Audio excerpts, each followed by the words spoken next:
Okay, let's call this meeting of the Destin City Council to order. And we have Pastor Butler, if you will come and say the prayer for us. Thank you. Heavenly Father, we thank you for this evening and beautiful weather. Thank you for our beautiful community. I thank you for these servants of our city that are here tonight. I pray, Lord, that everything we say and do would be pleasing to you, that we would put away any and all selfish motives, seek the welfare of our community and our people, which I know they will do. So this we thank you in Jesus' name. And now the blessing is this: may the Lord bless you and keep you. May his face shine upon you and be gracious to you. May he give you his favor and his peace. Amen.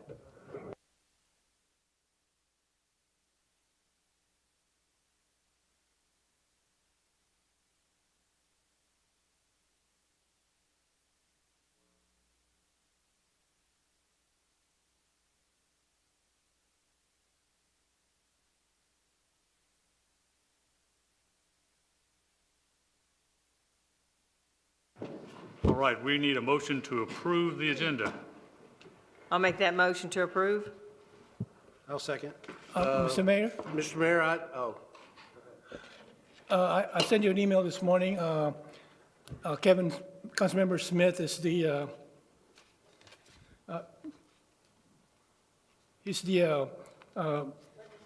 sponsor for the item 4A, the RFB for Morgan's Lights, and he's asking if we could delay that to next council meeting.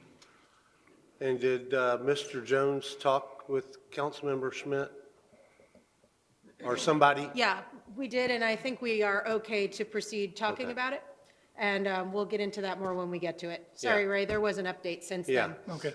because I asked that same question, but I would make a motion that we pull, I believe, the legislative sponsor for the livery vessels, which would be 5A.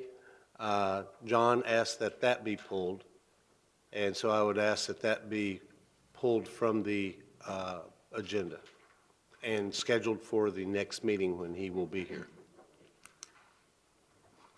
City Attorney, do you have an opinion on that? The only issue that I think we were discussing was whether there were members of the public that want to speak. There were a couple that came up prior to the meeting, and I think they wanted about 6 minutes, and they're already here. So that is in the discretion of the council. Yeah, I would say let them speak at the public, give them their 3 minutes like they would have had anyway. They can speak at the beginning. I just don't want to make a decision when the legislative sponsor is not here. The difference between him and Councilmember Schmidt is we're just approving to send an RFB out. This, we're actually looking at legislative language, so. If you're okay with it, I would read the title when we get to it and just let the couple of members of the public speak that are here. I don't think there's too many, but there's a few. And then you all can continue it if you'd like. Yeah, we could make a motion to continue it to the next meeting at that time. Yeah, I would say, why wait till that? Just do it in the public comments here in about 2 minutes, but okay, whatever y'all want to do. Can we just move it up into the front to make Jim happy and public comment happy? Just move the whole Well, item now, up? there's one problem with that. It's scheduled at a certain time during the meeting, and if someone is trying to plan to be here to testify, when you move it around, that makes it a little more questionable. The simplest way is let them talk, and then we'll move to continue it. And then one other item that the council had asked me about was to pull the sheriff's agreement from consent. Did you still want to do that?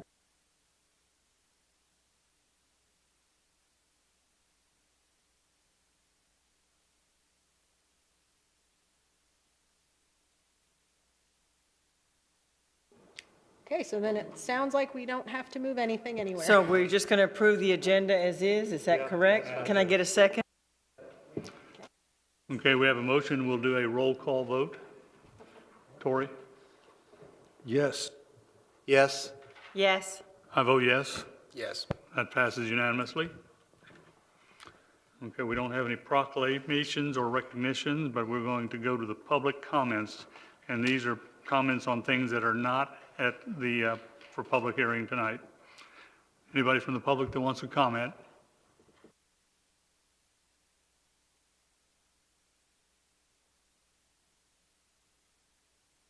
Please state your name and address. Carrie Harbarger, Mountain Drive. So I wanted to say this because we are going to hear a couple people, and I understand that it will be put and yanked off the agenda, but I have something to say. Because I want to remind some of the people that might not have been on the council or have returned to the council, and I want to take you back about 11 years when we were coming out of a downturn, and we were kind of fussing with the TDC. If anybody remembers that, how they were soliciting to people in the gross income of like 50 to 60, 70,000. They were trying to get people heads in beds, and we were all fussing about that. And then we had decided that coming out of the downturn, we wanted them to do better, and we wanted us to do better. We wanted us to bring more things to the table for these people to come here and do. So when we talk about these livery vessels, I want everybody to remember one thing. These people bring other clients to the table. I understand the fishing community sometimes gets a little out of whack because if it's not all about them, but here's the thing. The people that come for those livery vessels spend money in all the communities with all the businesses. Businesses like mine depend on these people that actually have gross profit incomes that can actually come spend here.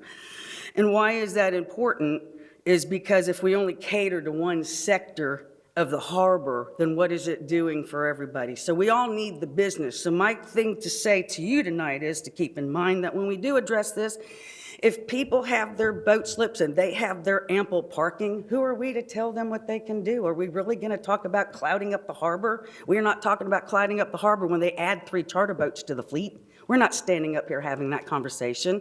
If people have their ample parking and their ample licenses, I'm not sure why we're even having the conversation when they're bringing clientele like NFL players and such to the community to spend money with my business and some other people's businesses.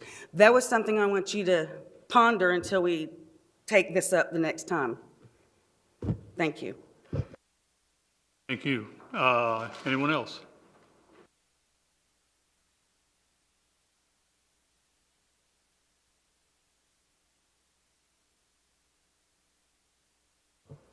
Hi, Max Fogarty, Driftwood Lane. In 2020, I kind of started a journey about becoming a business owner in this town. And, you know, the talk with the livery vessels and the bareboats, you know, we've all been, you know, kind of stuck in this limbo for so long. And, you know, I was trying to get everything started, and, you know, there was never a clear path. You know, I would talk to the people here at the annex. I've talked to people at City Hall. I've talked with council members since then, and nobody could really tell me, am I a bareboat? Am I a livery vessel? I have a captain. You may be treated differently if you follow these rules or those rules. And, you know, through all the fog and all that stuff, you know, I kind of missed the deadline for the moratorium. Once again, I was told that, you know, by certain people, don't apply because the moratorium's already in effect and there's going to be another one going into effect. Hurry up and apply before the other one goes into effect. And I was caught in limbo because, you know, I'm also being told at the same time to apply for a livery permit, but you need a BTR in order to get a livery permit. And, you know, my history is a fisherman. I understand what these guys are going through. Like, I respect it to no end. I've came up through the hawsepipe with a lot of these other kids, not in this town. I've charter fished all over the world. I understand the integrity it brings to every community that I fished in. And I think it's a necessary part of this community to keep it the way it is. And I think we could work together, and I'd love to work together.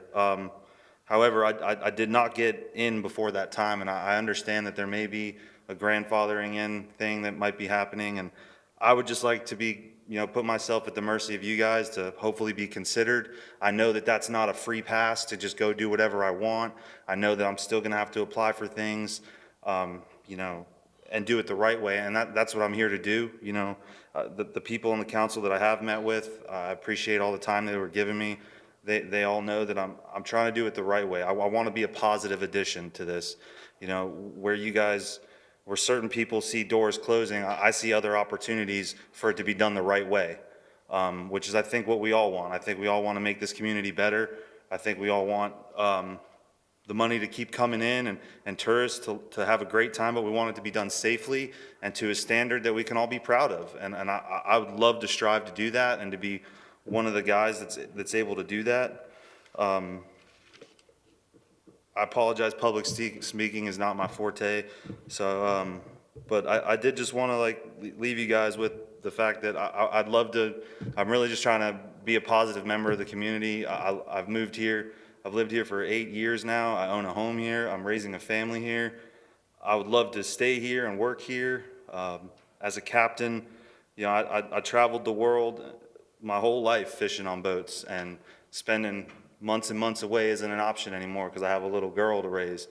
And I watch how captains are accepted in this community, and I want to be part of it. That being said, I don't want to come in because I know how hard it is. I know the financial obligations. I know the licensing.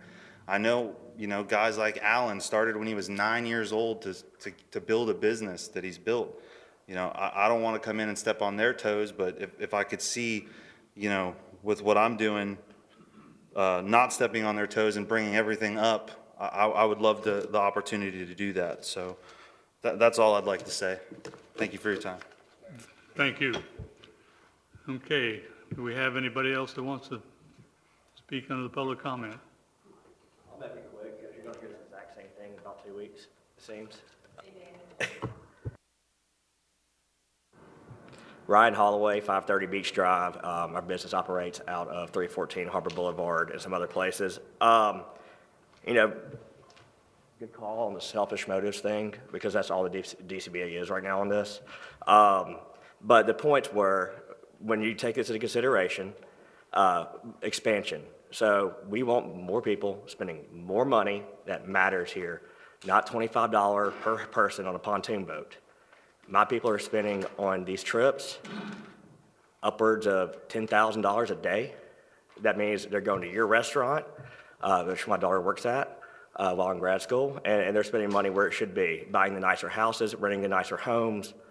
I'm in real estate down here too, on the side. I see the values and pricing, and where it changes, where it's going, and it's going for the better, but we need to have the better client base here to make Destin better. So when it comes to expansion, you know, it needs to be considered that we can expand our businesses, because I have people approaching me all the time, because we're the top company at this, to run yachts and run them for them, but it's like, hey, the city doesn't want you, so we can't do anything about you, but hey, we're gonna take you down to Sandestin and go use all their waterways. Sounds stupid. So what about Kim Perry, or Mergler, or Claude? They use that T-dock, and we're one of the people. Now you're telling them, well, you tell them to go kick rocks because they do pickups out of those spots. You gotta consider that. You're not considering it. Most of the captains at DCBA don't even know what this is about. They just got a letter from Jim Green saying, and Mary Ann saying, hey, come here. Hey, y'all come fight the charter yachts because they're ruining your business. No, we're not. My people don't even want to fish. And to be honest, I own a fishing company. I think we've done 175 fishing charters on one boat this year. So maybe it's not us, because we're still getting it. This ruling was made for pontoons. It was made for the overrunning of the harbor with pontoons. It was never intended for yachts, and they should be excluded. And I understand I might be the one that gets grandfathered in, and I still think it's wrong. So that's where I stand. And that would actually get rid of all my competition and let me skyrocket my prices. And I still think it's wrong. And we want, like I said, we want better people in Destin spending more money. And that's what we need. We want better clients. We want better visitors. And not better, but, you know, more affluent visitors that are spending more money. And if we are the people that are doing it, why try to stop us? Why wouldn't you embrace that? Because even if this girl's spending $4,000 on a bachelorette charter out with us, well, her boyfriend might be spending $1,000 to $1,500 on a fishing trip. So, well, I guess her fiance, but you know, it just brings it back to selfish motives. And there's nothing in this other than it being a selfish motive, trying to get rid of yachts, because Just like they thought the dolphin cruises were stupid, they thought this was stupid, and they're just trying to push you out. And I appreciate your time. Thank you for your comment. Anybody else?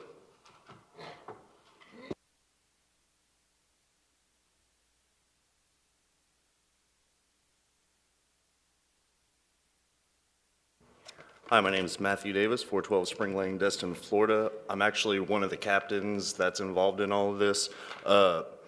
First off, I'm an advocate for the fishing business. My family is one of the founding families here. I am a fourth generation Destin. My grandfather was William Frank Davis, so I mean, yeah, the fishing business has been a big deal for us.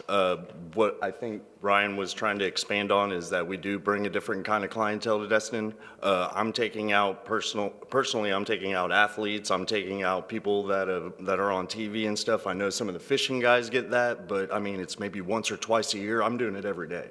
So, I mean, I'm getting guys that are spending thousands and thousands of dollars, and then afterwards, I'm telling them to go fishing. So if they're gonna spend thousands of dollars with me just watching dolphins cruising around eating dinner and stuff, if you're crazy to think they're not gonna leave me and go spend the same amount fishing. If they've got enough money to do that with me, they got enough money to do it with them. We don't fish. I'm not in competition with any of the guys that are fishing. I don't even allow a fishing rod on the boat. And I've been fishing my whole life. I was a deckhand on the Anastasia before I did this, and I can tell you that we don't allow it. I'm not gonna compete with Jim Green, who's one of my cousins. I'm not gonna compete with any of the other guys trying to do this. So whenever I'm out there, I'm strictly watching dolphins, cruising around, chasing wildlife, not trying to kill it. So that's another thing. And I think if you're gonna force us to have a medallion, you need to regulate the amount of medallions, and then on top of that, you need to watch the new charter boats that are coming in. There's no regulation of new charter boats. Like, if we're gonna have to have a medallion, what's stopping y'all for giving them a medallion? For every year, we have like 20 new charter boats that come in. So that's just my opinion. Thank you. Thanks for your comments.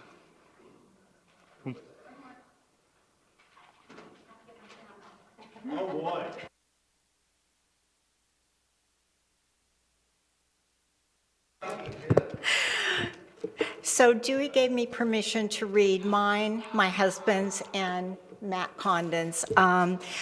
So Patty Brown, 86 Shira Street, Destin, Florida. Florida BT Charters LLC, and 46 Cruiser Yacht Misbehaving. Since most of the guys who own the yachts are out of town tonight, I decided that I might have a battle. We had a shark here last week. We got a Viking this week. Thanks for joining me in a little humor, because Lord knows we need some humor in today's world. All of you up here have seen me with short-term rentals, the airport, the beach, and now the harbor. I've worked on many committees and task force in the city in the past. I'm very passionate about this town, and I really try to make things better for everyone. It is all in the compromise I've come to learn through all of these things. I'm sure you guys all remember the red wave of the Destin Airport pilots, and thanks to the city council at the time, and especially to Kim Cobb, it all worked out with a negotiated deal with Destin water users, but it was a battle. We started operating our day charter 3 years ago, and we've got all 5-star reviews. Our choice to do this was to bring another level of experience to our tourists. We have tourists that they have higher end tastes, and they want 100% to be pampered, and that's what the yachts do. The 2 longest operating yachts are Ryan Holloway's 72-foot Princess. I'm sure you've seen her out there. She's a beauty. And Misbehaving. Both of us have been in business for 3 or more years with BTRs. We're still waiting for our 2024 BTR. It's been held up, but we've had BTRs our entire time operating. The next time you're in the Far East, and I had the pleasure of showing it to Teresa, of the harbor dock, where Heron Harbor is, please come down and see how beautiful that is now. We have a Bordego, We have a coffee shop. We've got 2 great restaurants. And thanks to Gene Eisenman, we had donations made so that we put in picnic tables and umbrellas. And we have a ton of tourists down there now just having a drink, enjoying themselves. So we're doing more than just providing a service. We're part of this community. We don't compete with the fishing fleet. We're a whole nother level than the pontoons. We require expensive insurance, a marine merchant credit captain. We have to have commercial dock with parking and bathrooms. The amount of fuel that we use is significant, and it's all purchased off the docks of Destin. We use services and supplies from local mechanics on our boats, and the upkeep is significant with a yacht. What I'm trying to say is we contribute extensively to the economy through all these services that are necessary to do a charter operation.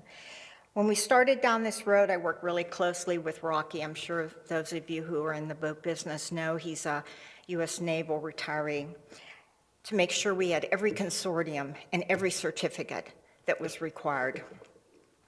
I also worked closely with the Harbor Legend, I'm not going to name their name, to keep us between the buoys. After up and running, I considered getting on one of the waterway harbor boards, but being new to boats, being new to a harbor, I didn't think I had much to offer, and there are people with extensive experience working on those boards. I regret it now because we had no one to represent us. And so we were like a bunch of sitting ducks. There were a few that took offense to us conducting business, and they went to the Coast Guard and tried to get federal rules changed. It didn't happen. They came to you guys, and they wanted you to change the rules. And so that's where we are today. Let's see. With yachts being so expensive to buy, use, maintain, repair, and fuel, among other things, we cannot stay in business if we cannot do bareboat. It's just too expensive. It will force us out or close down or move to a dock outside of Destin. No more BTRs, no revenue to fuel docks, captain first mates from outside the city, along with other items. In closing, to the person at the last meeting who suggested that we just buy a $25,000 medallion and join their side. I've run a successful business and have never engaged in extortion, and I won't now either. Medallions registration should have no value once you cease operation. They should be returned to the city for use by the longest-running businesses first that are operating legally and according to the City of Destin rules. Thank you. Gary Troop. I've asked my wife, Patricia Brown, to read this since I'm out of town on business. My name is Gary Troop. I reside at 86 Shira Street, Destin, Florida, and I co-own The Misbehaving with my wife. We started business in December of 21. First and foremost, I'm an entrepreneur that believes in less government regulation and free enterprise. We did everything we could to abide by the rules since December 21, whether that was complying with city ordinances, state laws, or Coast Guard regulations. We've worked very hard to do that. Things like commercial dock space with parking and bathrooms is approximately $2,000 a month. Appropriate commercial insurance is $13,000 per year, and only allowing Coast Guard licensed captains to operate the boat. We want to continue doing business in the city of Destin. We provide a service that's unique, and I do not think we compete with either fishing or pontoon boats, except maybe on the very fringe in the pontoon boat market. Of course, we both offer bachelorette parties, but we offer a different experience at a different price point. So I really appeal to you folks to find a way to let us do business, and please don't force us to pay somebody an exorbitant amount for a medallion that they paid nothing for. Again, we're done and have been doing business for almost 3 years. All the stuff they did to get a medallion, we have done too. And let me say that people try to equate those medallions to commercial fishing license that get bought and sold to justify the intrinsic value of a medallion. I've done a little research, and many commercial fishing licenses have to remain active for people to keep them, because otherwise companies could buy them up and then not use them to manipulate the price of fish. And the same thing could happen in Destin Pontoon Market. Businesses could decide they're going to hold on to those and reduce the number of pontoons just to keep jacking the rental price up. So you need to consider things like that. I totally understand medallions need to follow a business with boats when a boat or business is being sold. But allowing medallion ownership to remain when they go inactive is a completely different situation. Whatever you decide, we'll try. I emphasize, try to adapt. But please understand, we are running a small business and the margins are already very thin. Please consider that. Thank you, Gary Troop. And the final is from Matt Condon, who owns United Yachts. Hi, Patty. I don't have an official statement. However, if given the opportunity, my sentiment would be the following. As it appears the city will implement the livery ban to include yachts, this will negatively affect my management company and the 4 yachts we represent. This will have a detrimental effect on our business and essentially force us to either close completely or move out of Destin. Since the original implementation of this livery ordinance allowed existing businesses to file for the livery permit, I am requesting that we follow the same precedent and allowed existing yacht owners to file for livery registration. Thank you, Matt. Thank you very much for allowing me to be heard. I appreciate it. Thank you for your comments. Anyone else left? Public comment? Consent agenda. Do I have a motion? I'll make a motion to approve the consent agenda as is. We have a second? Second. All right, any discussion on that? If not, Tori? Tori, yes. Yes. Yes. I vote yes. Yes. Okay, that passes unanimously. City manager reports. Thank you, Mr. Mayor. The first item is item 4A regarding the recommendation from staff on the field lighting for the Morgan's Sports Park field and parking area. If you recall, a couple of meetings ago, we brought a recommendation to you to use a bid from Sourcewell, and we were directed at that time to bring you back a RFP for your consideration. That's what we have before you tonight. As it was mentioned earlier, Councilman Smith is the legislative sponsor for this item and was unable to be here tonight. But I believe we would represent to you that moving it on to the bid process with this RFP would meet with his approval. So if you're inclined to do that, we would ask you to, staff would make that recommendation to you that we do go out to bid and that we bring that back to you as soon as we possibly can. And at that time, if the earlier proposal was more attractive, you could still have that option. But we would recommend we go to bid and that you approve the document before you. Sounds very good. Motion, discussion?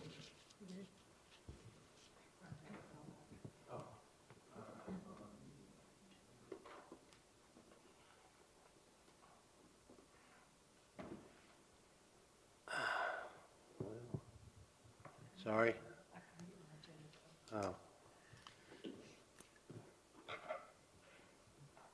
Motion B, I move the council approve RFP 24-14, REC Destin Mork Sports Center lighting, and authorize the city manager to advertise for the RFP. That'll be my motion. I'll make that motion. Thank you I'll for reading second. it. Yes, Yeah. ma'am. Okay, we have a motion and a second. Any discussion? All right, in that case, we will take a roll call. Let's start I have, Yeah. Oh, you have to, yeah, I was trying to find on this little thing where you can click to speak. Oh, there it is. I couldn't get it logged in.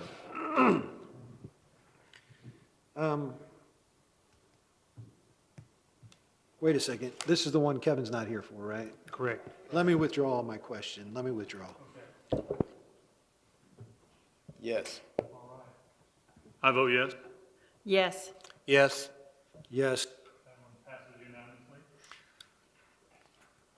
Thank you, council. The next item is 4B, is the boardwalk under the bridge, PD&E Stallman intersection update. We have representatives from Baskerville Donovan here tonight to offer you a brief presentation. At the conclusion of their presentation, you have options.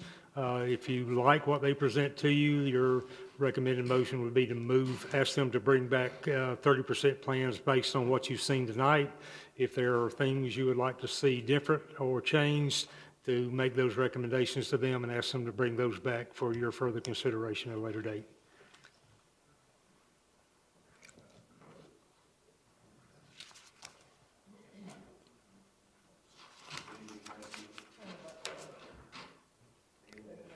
Jason Frick, I'm an engineer at Baskerville Donovan. I'm here to give you a presentation about our PD&E and a boardwalk under the bridge project, a status update.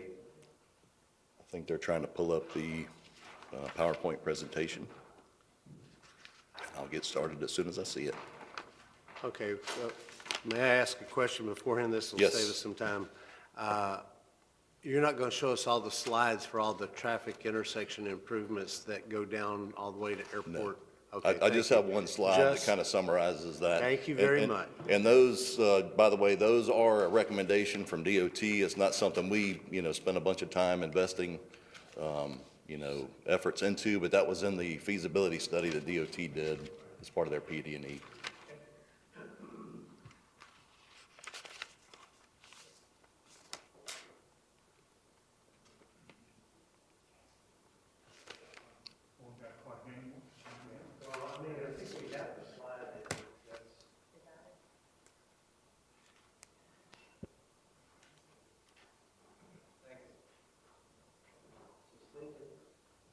Sorry, guys. Here we go, it's on the screen. Okay. Okay, so introduction, boardwalk under the bridge, PD&E study, Jason Frick, Baskerville Donovan. Okay, somebody's scrolling there. So just as a summary, I've got the scope here listed we broke it up into two divisions, one being the boardwalk under the bridge, which is a design project, also a study that looks at congestion management on US 98, we call Division 2. And we kind of had a focus on Stallman intersection, trying to take into account the Crosstown Connector project. And so for the boardwalk under the bridge, we had an update to our survey, pre-design meeting with staff here to kind of get some concepts laid out. Currently, we're at the 30% stage. I believe in your backup, you have a copy of our plans, and we're basically looking for approval to proceed to permitting with DOT and with the state. Next slide. For the PD&E, basically, we were looking at all the different studies that have been done at Stallman on 98 from the Stallman intersection to Airport Road. That was our task. We summarized those.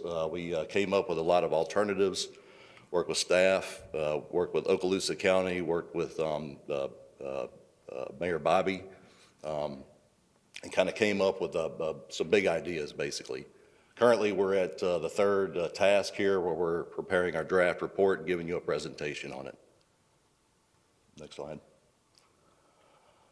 Just to talk about the boardwalk under the bridge, our limits were from the Zerby Street parking lot connecting underneath the Marlar Bridge to the boardwalk there. We were tasked with coming up with a safe, secure, ADA compliant walkway that would connect the north and the south. And also use general guidelines for the Florida Sun Trail design guidance, which would be the 12-foot wide walkways and the ADA compliance. We've got a sketch here, so we're starting just west of the Zerby parking lot with a 12-foot wide section.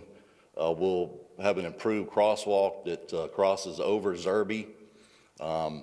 As we're coming down Seibert, we've kind of kicked the walkway to the back of the right-of-way line. There's quite a bit of right-of-way there for a few reasons. We're trying to give some more green space between the pedestrians and the traffic.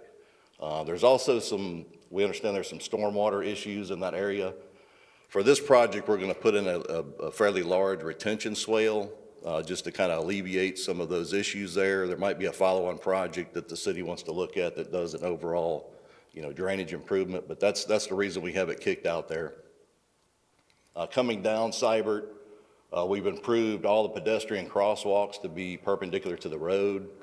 So, that's the safest method to cross. We'll cross over Calhoun.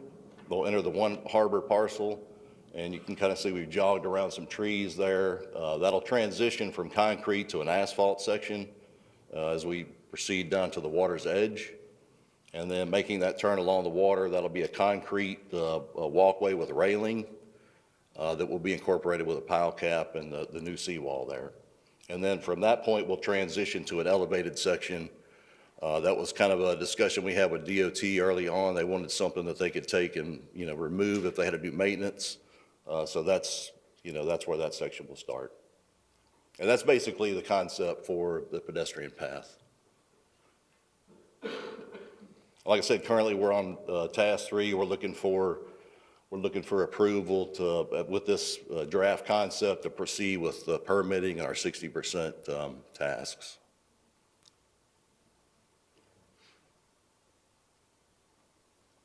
Next steps would be, permitting, vertical design of the walkway, our seawall design, layouts for the security and lighting, and then our drainage design would be the next steps for this project, or this portion of the project.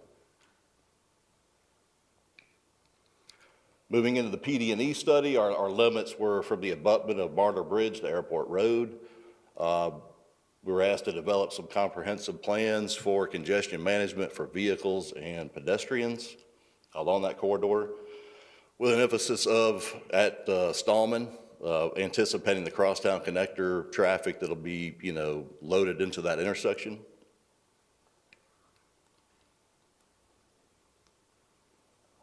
I've got a sketch here, and I apologize for the scale of this, but working from the west side, we'll work east. Basically, we are adding an additional left turn lane heading north onto Stallman. At that intersection, we're proposing to close down the median at Destin, at McGuire's, and extend those 2 turn lanes about 450 feet. And that'll give you 2 very large stack lanes that will make left turns north onto Stallman. There is a right turn in lane proposed for the Harbor View, I guess their next phase of development. So we've got that shown here. There's space for that. We've shown a pedestrian barrier along that median. And in the report that I have in your backup, there's an example of what one could look like. We're not giving you we're not saying you have to have this particular one or that one, but we're trying to prevent pedestrians from making illegal mid-block crossings there and sending them to the walkway underneath Marler Bridge to the west, or to the east. There's a mid-block crossing a few hundred feet from that intersection. Traveling north on the Stallman, we're proposing a one-way north on Stallman. That'll give you 2 left turns north and then 1 right turn only north. That'll proceed up to the intersection of Stallman, Azalea, and Palmetto. We're proposing a roundabout at that intersection based off the weird configuration, the geometry of all the intersections coming together. It's a much safer alternative. It doesn't have to be a roundabout, but we're proposing that based on our judgment. There'd be a bypass lane that would then head south onto Palmetto. That would be a one-way south, and we're proposing to close that median at Palmetto and make that a right out only. There'd be 2 lanes of right out only with additional pedestrian barriers. Hopefully that makes sense. I know I just said a whole bunch of things there, but there's a lot going on. It's a big idea for this intersection, but we believe it will promote a huge amount of flow and increase the capacity tremendously here. These 2 slides are basically just what I've said. If you want to roll past these 2, I've already kind of covered both of those. Additionally, in our report, we've included some information from DOT. Like I said, they did a feasibility study, and they proposed a number of median closings to meet Florida Administrative Code. Currently, the city has a median every 300 feet. On 98, the standard is 660 feet. So at some point, I'm not saying the city has to do this, but DOT will probably implement this plan at some point in the future. And then also 3 additional signals here, one at Marlar, Melvin, and then one at Palm Street. And they're also proposing at Marlar and Melvin to incorporate the mid-block crossings that are near both of those roads at those new signalized intersections. Currently, we're on task 3 of this concept. We're asking for approval or comment on our, proposed concept. You can go to the next slide. And then the next steps after approval would be to complete the draft report. We have a third-party traffic consultant. We'd also like to look at our concept here, make sure we haven't missed anything, and also help us incorporate any comments that the council might have. And with that, I'll take questions if you have them. Council, we have questions? Well, I do have some questions. I'll make the motion, but I may come back and change it. But I move the city council direct staff to move forward with the boardwalk under the bridge concept as presented and to have staff work with the consultant toward 30% plans. I'll second that. Okay, so having said that, 60%. you got 3 tasks, right? Because I only understood we gave you all 2 tasks. So did we give you 3 tasks or did we give you 2 tasks? Well, you gave us 2 major overarching tasks, one being the boardwalk, one being the PD&E, but within each one of those, there are several, steps that we're going But the through. PD&E we gave you was not all the way down to airport, was it? It was. It was at the foot of the Barler Bridge to Airport Road. No, I thought it was to look at the Stallman intersection. So I will look to the staff and maybe the minutes will prove me wrong yet again.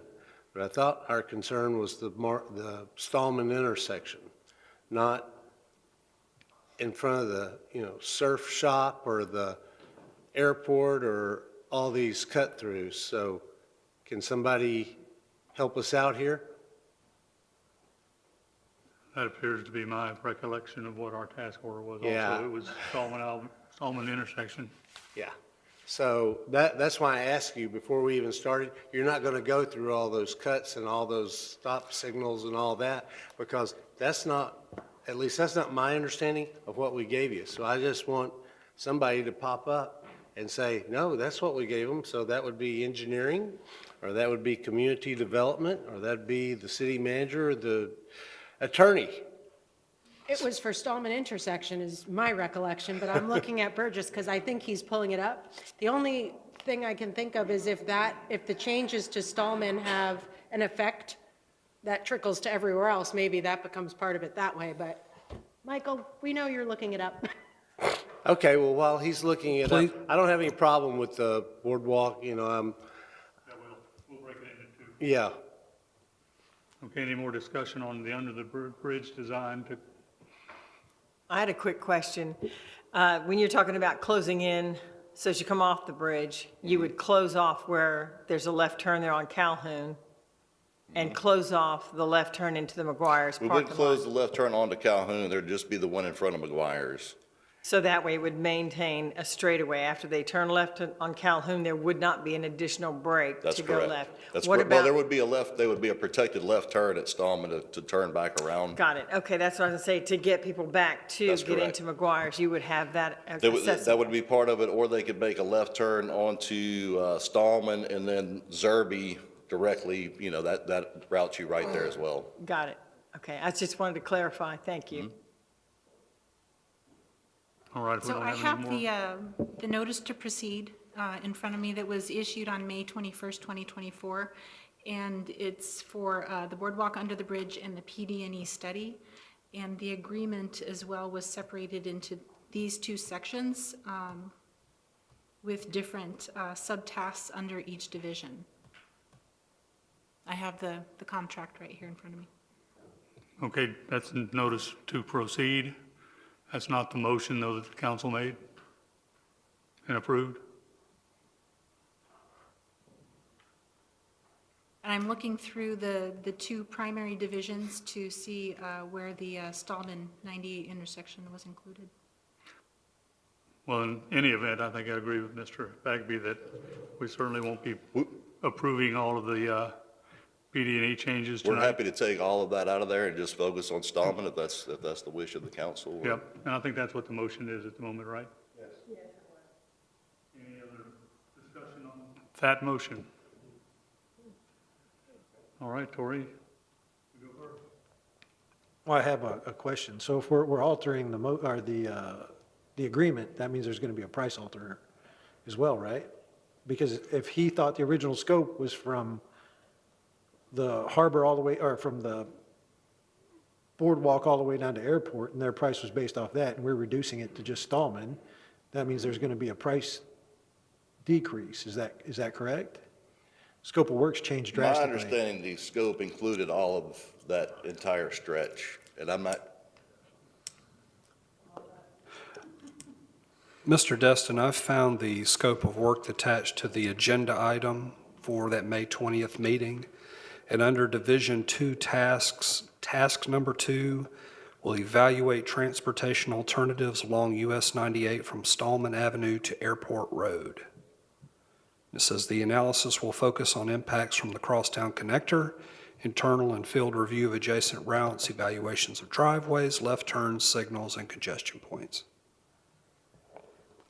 We'll have to do a little more research into the motions made. If I recall, it started out with Stallman, and then I think the city engineer, I remember Ryan. that's exactly right. Yeah, Ryan had concerns where it went from the boardwalk to airport, and then we added the boardwalk and that additional area. I think it was a three-part, it's And we coming back to combined me. 2 contracts into one to That's try to what we make did. it, Yeah. However, I mean, so it's up to council how you want to proceed. It's amazing how off course we can become, isn't it? So the price that you have here is for all of it? It can't be broken down into the boardwalk under the bridge and then the second part of it, depending on what that second part may be? this is Mike Langston, Yeah. our civil market director. Yeah, Mike Langston, Vasco Donovan. You know, we have been working on this for multiple years, and it's been put on the shelf and came back, and we've done a lot of work to try to combine, research, pull up, get all the options pulled together that you'd ask us, or that Ryan Scott had asked us to pull together. The scope that's in our contract was developed by Ryan. He asked us to add a bunch of things in there. It was multiple iterations and negotiations back and forth. What we can do is we can go back and look at where we're at today. If you want us to reduce our scope, we could be more than happy to go back and take a look at that and see if we can give you some savings back. This has been going on for a while, so we'd like to get to the end of it. You tell us what you want, we'll tell you how much it's going to cost, and we'll move on with it. The biggest portion we have right now, of course, is the access from the parking lot under the bridge. If you're happy with that one, we can move forward with that and get that into the design stage pretty quick, design and permitting. The one with the study, though, that we were basically directed to consider all the way to airport because the DOT, all DOT road, they had recommendations all the way down to airport, and that's where we were directed to go. Yeah, and I understand now you got there. It's just that a whole lot of that stuff that's in that study is going to be very controversial. Yes. And tonight, I'm certainly not interested in considering that. Nope. But we are interested in going forward with the part under the bridge to connect the parking lot. So any more discussion? Nope. So the motion is to go forward with that part, and you're going to be able to give us a different task order and price on that part alone? We have it priced already for 2 different divisions. The portion that we have now is for the PD&E portion of it, which was evaluating what had already been done. We have a certain value to do that work. And so what we'll do is we'll go back and look at it and come back to you and say, for us to just study Stallman, this is the price, and this is how much we have allocated for it, and there'll be a reduction in the fee to you. That's what I think is what we're looking Yeah. for right now, is getting us to Stallman and getting us a little bit of savings back, because we don't need to be controversial carrying on down 98 all the way to airport at this Yes, ma'am, time. I understand. Am I in agreement? Yes. I think we all agree on that, so we're going to approve it tonight on the contingency that you bring us a price back that we feel is acceptable. Sure. Everybody understand? Okay. Tori? Tory, yes. Yes? Yes. I'll vote yes. Yes.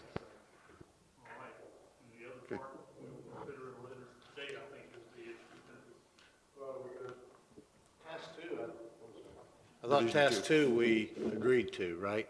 I do have a couple of comments on task two, and that is the roundabout, where you have 2 lanes coming into another lane, 3 lanes going into 1 lane going out. If you want to head south, okay, if you want to head east, that's okay, but those intersections are too close. Either one of y'all ever been to Southern Pines or Pinehurst? They love roundabouts in North Carolina. They absolutely love them.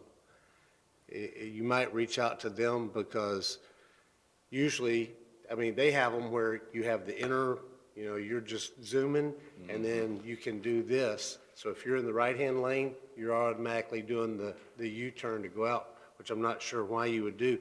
But when you have those 2 lanes coming in, and you have that 1 lane coming, and they're trying to head out south, back on that, that will be the most accident-prone intersection you have ever designed in your life. Yes, sir. Seriously.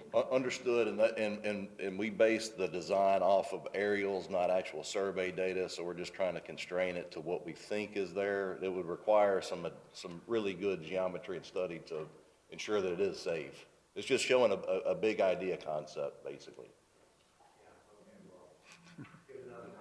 Okay. Okay, just so we're clear, we have approved going forward with the boardwalk under the bridge and connecting the parking lot. The other stuff, which, task 2, I'm not sure what we're referring to with task 2, is that? Task 2 is the PD&E, or Division 2 would be the PD&E. Okay, well, Task that's, 1 would be the we're not boardwalk. approving that tonight. Right. All right. That's right. Okay, thank you. Thank you.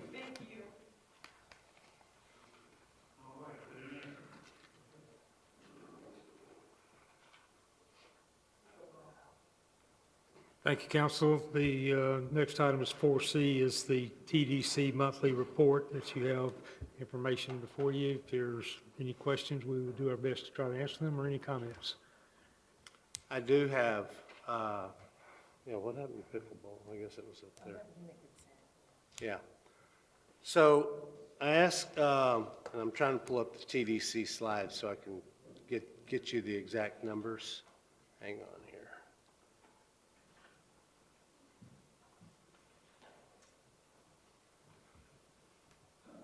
4H, I'm too far on, yes, I am, okay. Budget. 4E. 2 more, 4C is what I'm looking for.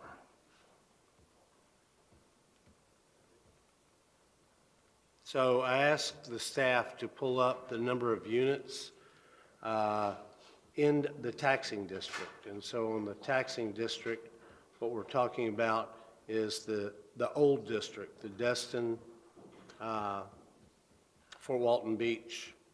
I think it was Mary Esther was in the old taxing district. Come on. And so here are the differences because 4C. Okay. Oh, I know why. Boom. I'm in the wrong thing here. Okay. Yeah, I was in the minutes of the May 20th meeting. I was trying to figure out what the heck we had approved. Okay. And I apologize, but we're almost there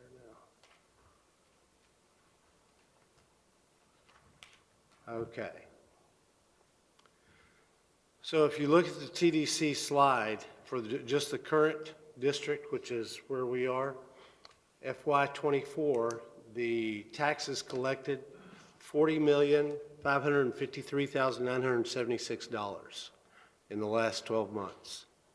The previous year, same time period, $40,580,053.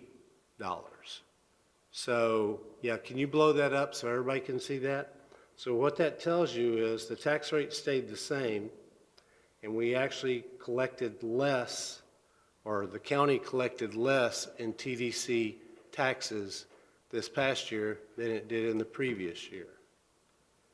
Oh, by the way, the number of units in this taxing district went up from 13,284 in FY23 to 13,632 in FY24.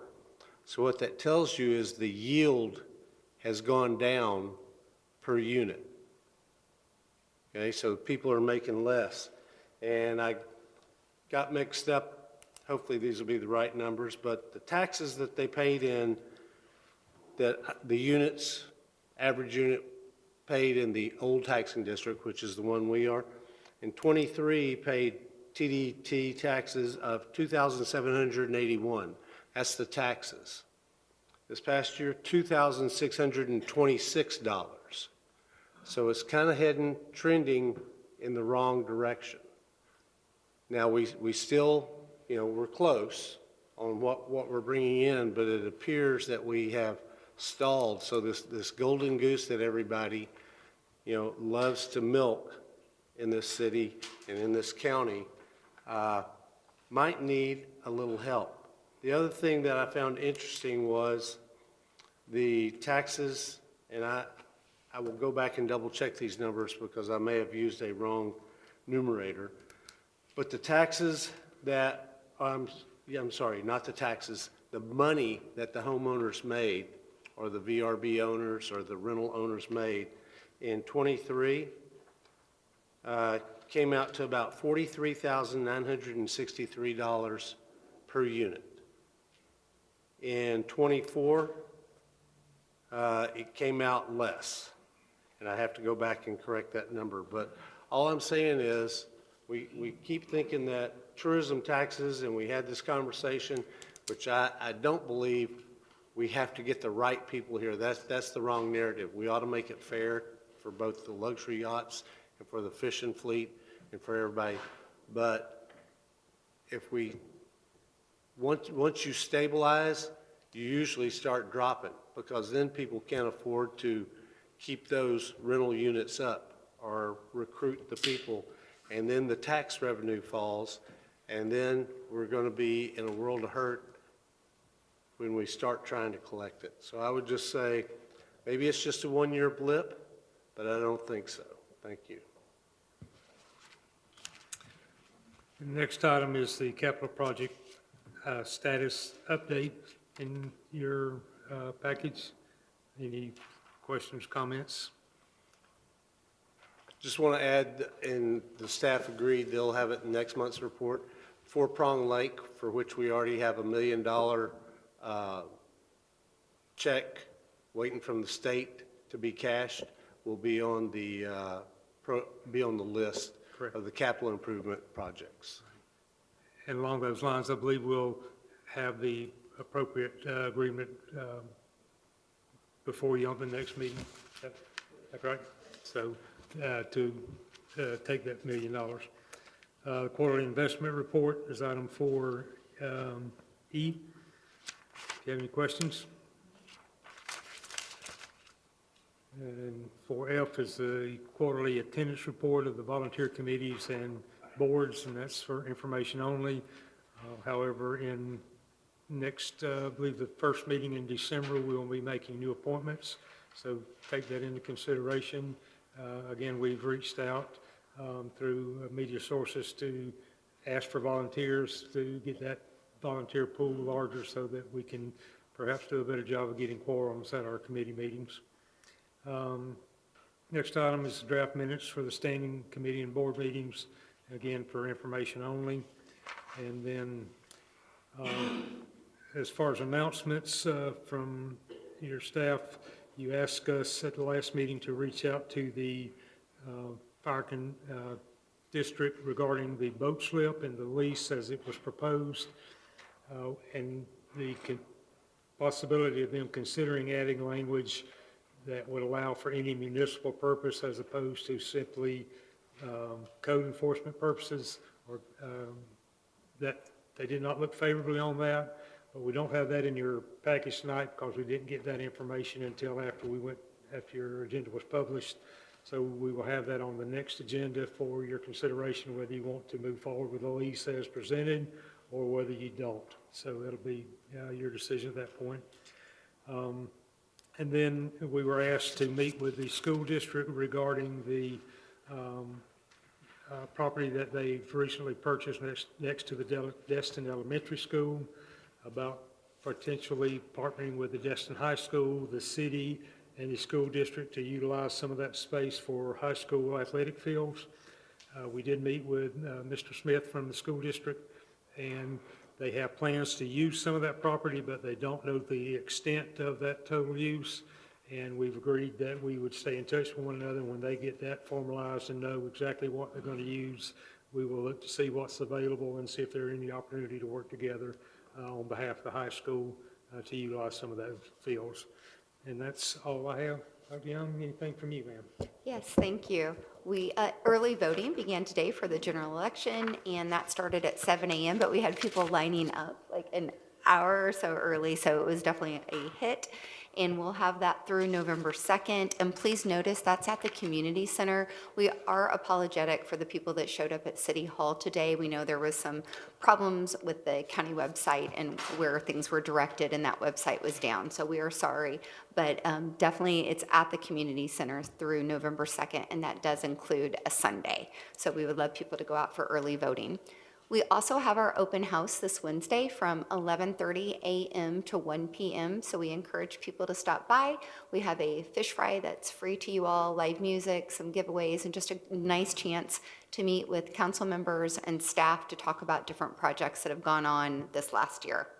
Is that at the community center? And that's at the community center, thank you. Yes. And Councilman Schmidt had asked staff to look into making the bidding process having more clarity to it on the city's website.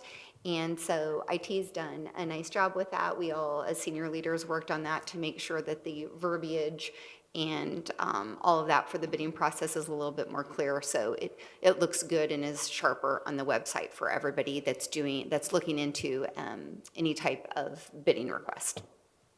Thank you. We move into our public hearings.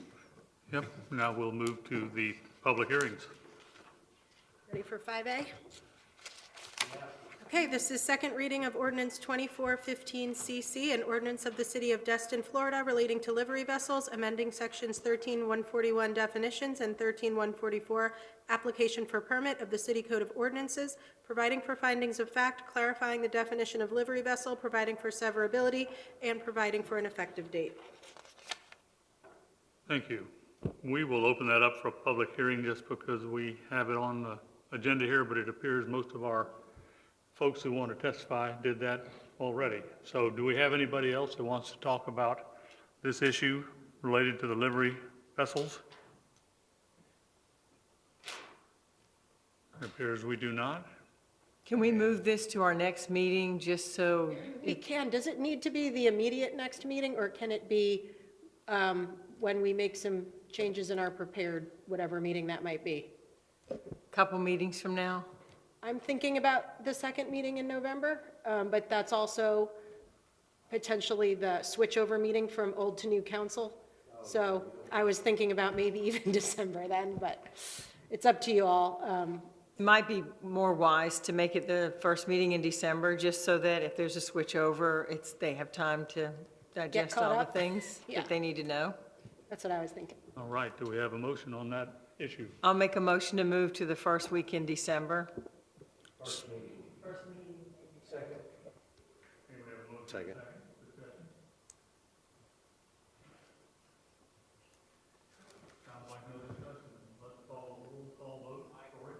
Tory, yes? Yes. Yes. I vote yes. Yes. Passes unanimously. Second. B, please. Thank you. The next ordinance is first reading of 2412 LC, an ordinance of the City of Destin, Florida, amending Land Development Code Section 11.0400 floodplain management, providing for authority, providing for findings of fact, amending sections relating to elevation of manufactured homes in flood hazard areas, providing for incorporation into the Land Development Code, providing for a fiscal impact statement, providing for conflicting provisions, providing for severability, and providing for an effective date. Just on a side note, you all will probably start to see business impact statements and fiscal impact statements with ordinances. That is due to a new state law, so that's why those are there. Now, this is not a public hearing since it's first reading, but do we have anybody that would like to say anything about this?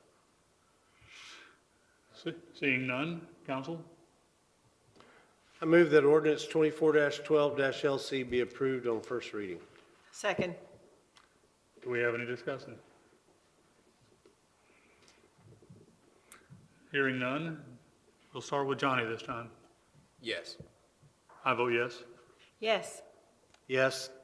Yes. All right, that one passes unanimously on first reading. Part C.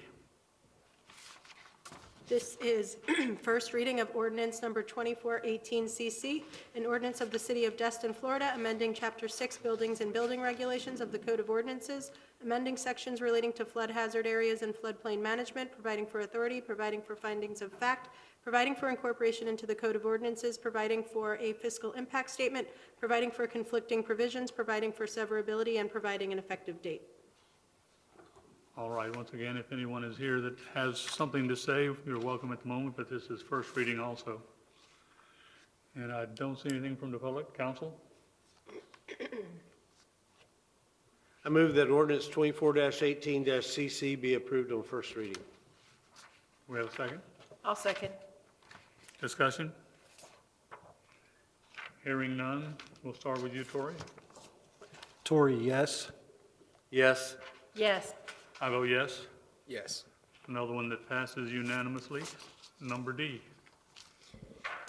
This is first reading of ordinance number 2419CN, an ordinance of the City of Destin, Florida, authorizing the issuance of the city's non-ad valorem revenue note, Series 2024, in the principal amount of not to exceed $25 million for the purpose of financing various capital improvement projects in the city, including without limitation the acquisition of certain land for the purpose of providing public park facilities located at 1 Harbor Boulevard, construction of the Crosstown Connector roadway, and undergrounding overhead utilities, providing that the note shall be a limited obligation of the city payable from non-ad valorem revenues budgeted, appropriated, and deposited as provided herein, providing for the rights, securities, and remedies for the owner of the note, authorizing certain officials and employees of the city to take all actions required in connection with the sale, issuance, and delivery of such note, making certain covenants and agreements in connection therewith, and providing an effective date.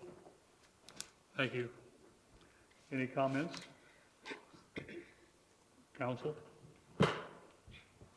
I move to recommend approval of ordinance 24-19-CN upon first reading, and I do have some comments. Second.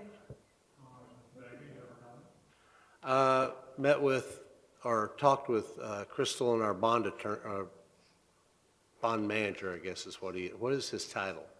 Dwayne Draper is our bond counsel. Bond counsel this afternoon.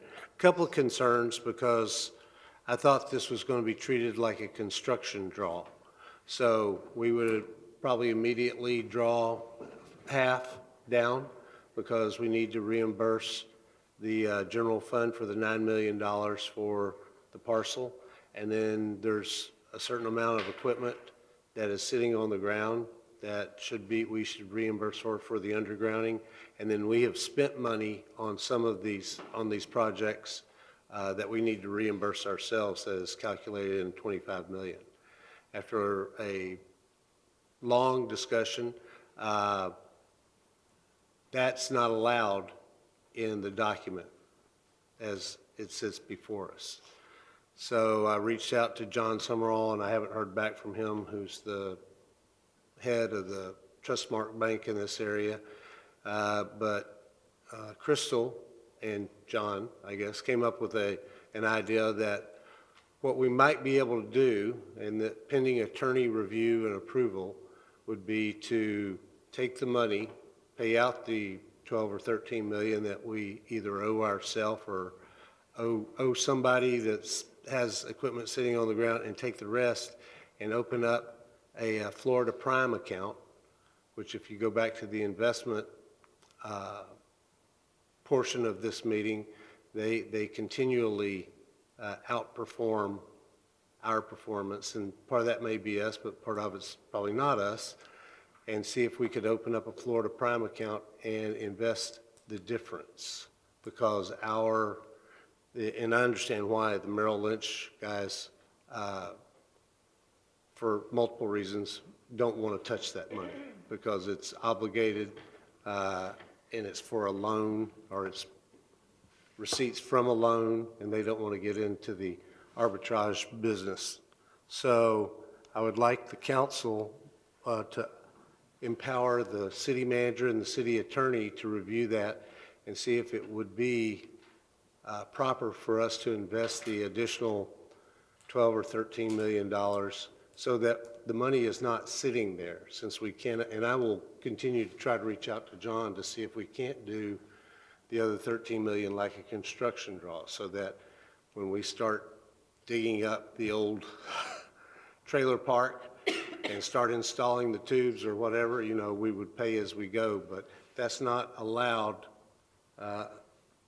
in the agreement that we have. So after this motion, after we vote on this motion, I will make a subsequent motion to authorize the city attorney, the city manager, and our finance director to look into at least making a little bit of money off that $13 million that we are forced to accept on or about November 7th. We can talk about it a little bit. I think Crystal can convey what we discussed today, but I did discuss it with our special counsel, Dwayne Draper, and we don't have legal concerns about it. But Crystal, do you want to explain the arbitrage? Yeah, no, to Kim Kopp's point, bond counsel has confirmed, along with his tax lawyer that works in his firm, that we're allowed to invest these excess funds that we won't be needing for a little bit. The rates at the SBA have been, they're still trending around 5%, which is much higher than the 3.48% that we're on the hook for this loan. We will be doing arbitrage reports annually to the IRS. And if we expend all of the construction funds within 24 months, then we're done. If it takes us longer than 24 months to expend all of the construction funds, then there will be a sizable chunk that we'll have to give back to the IRS in a payment towards the end of as we come to a close in our construction.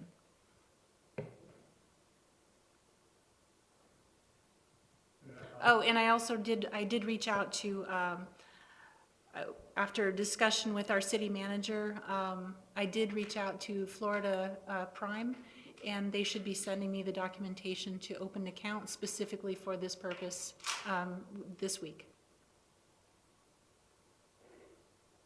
Just a question, so we are allowed to have it in the account for 24 months before we would run afoul of any arbitrage? Well, There are certain percentages at certain dates. For example, there's a 6-month percentage, 12-month percentage, an 18-month percentage, but I feel confident, given the construction schedules that we have, that we will meet those obligations. I would think we would. If we don't, then we're behind. If we don't, we'll be paying back. That's right. So it sounds like that will work out in any event. Any other comments? All right, in that case, we'll let vote. First motion. I'm sorry? On the first motion. Right, on the first motion. Johnny?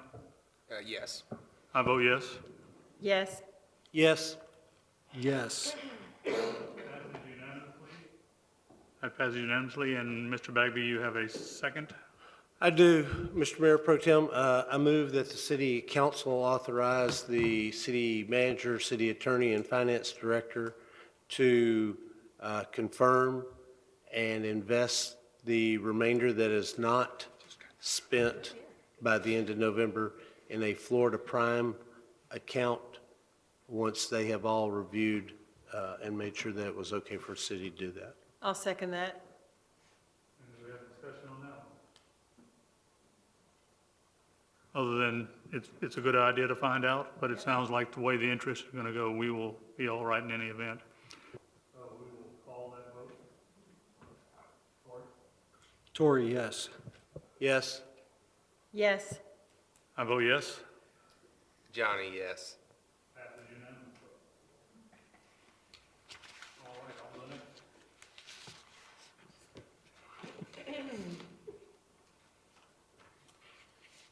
Is first reading of ordinance 2414 LC, an ordinance of the City of Destin, Florida, removing section 20.06.00 of the Land Development Code, unsafe building abatement, providing for findings of fact, providing for removal from the Land Development Code, providing for conflicting provisions, providing for severability, and providing for an effective date.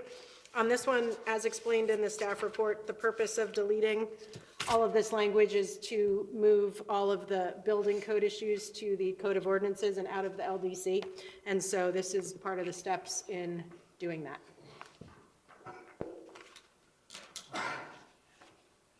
Comments? I don't see any from the public at all. This is first reading again. Council? I move the city council approve ordinance 24-14-LC on first reading. Second.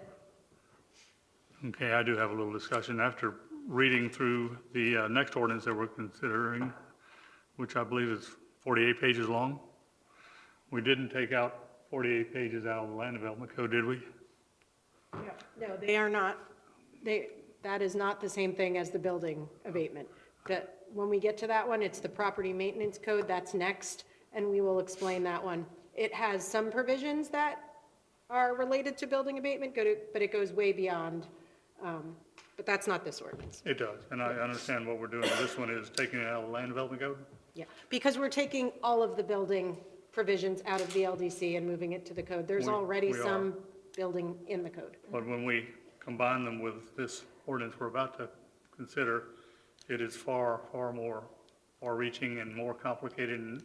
And after reading through that 48 pages just in a very quick manner, there are a lot of things in there that concern me, that are not things that we have ever done. You know, I know we sent this to the community LPA, and I would have hoped that they did a workshop on it. I'm not sure we gave them that instruction, and they just voted to approve it. I'm not sure they understood how comprehensive this second one that we're going to adopt is.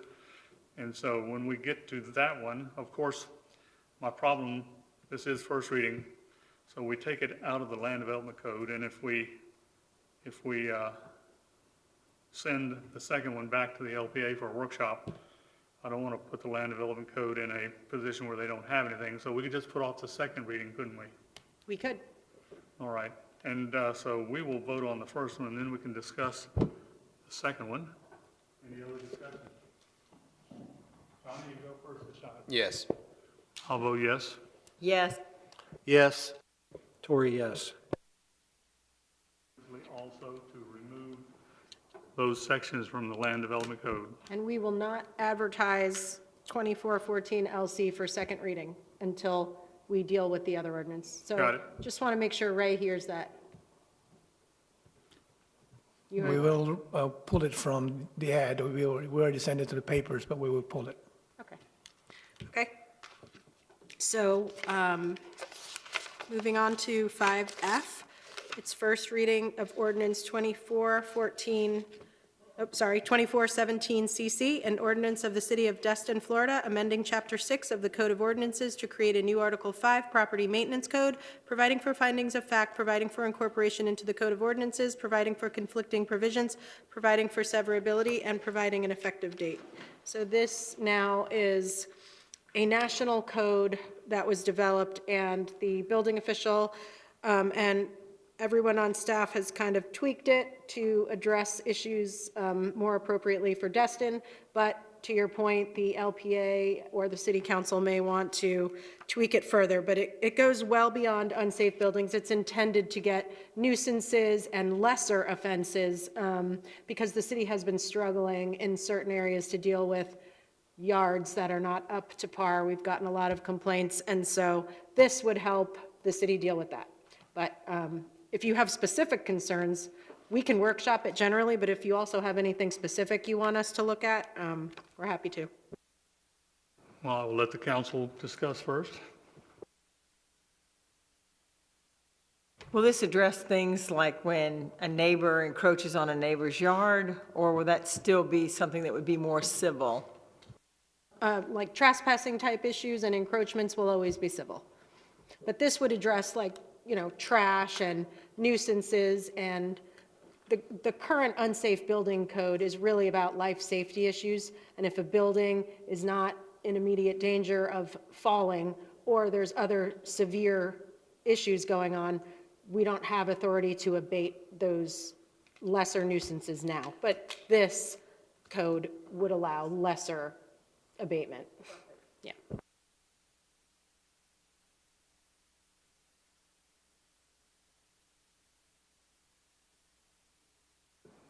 We need a motion to go forward, and then we'll have a little more discussion.